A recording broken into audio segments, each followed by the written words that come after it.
Hello, everybody. I want to talk about our rights as parents, and I want to help other people that may struggle with this because a lot of us were raised in families where it was a mindset that the family had to know your business. Like if you had your first menstrual cycle, it was in the family.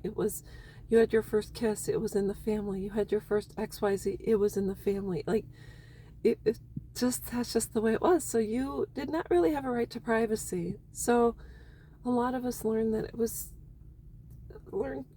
to keep our secrets to ourselves, share them with friends, and that family and certain individuals weren't necessarily to be trusted.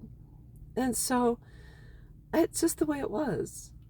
Um, and so growing up, my parents, my mom in particular, believed she had rights to us and our information and our secrets and this and that. And for some odd reason, even when I disconnected or set a boundary with my mom, and it happened within the last couple of years, I've talked about being estranged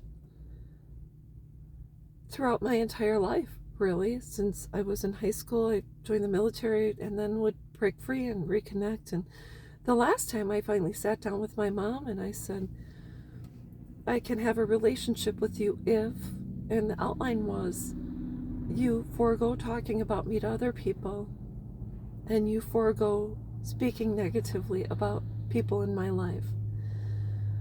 And it wasn't within, I don't know, a couple of months after that I was informed that my mom once again was speaking about me to other people and that she was saying very vile things about people in my life, people that I loved, respected, and valued. And I finally said to my mom, I gave her an opportunity. I mentioned a situation with she had been discussing with other people, hopefully to open the door where she would finally ask me instead of other people. And she didn't broach the topic. And I finally said point blank, these were the things I needed from you in order for us to have a healthy relationship. And because XYZ happened, there is no trust. And without trust, there is no relationship. That was it. And I ceased contact. And in the last number of years, my mom has continued to reach out to my husband via Facebook Messenger. And now she has chosen to make comments under my videos.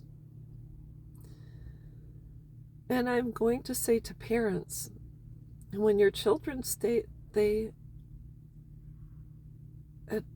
made it very clear that they do not want a relationship and they desire no contact, I'm going to ask and beg of you that you respect their wishes. Even if they are your children and you sacrificed 9 months of your life and you had a difficult labor and delivery and they were challenging growing up and you spent $1,000,001 on your kids by giving them the best schools, the best home, the best of everything.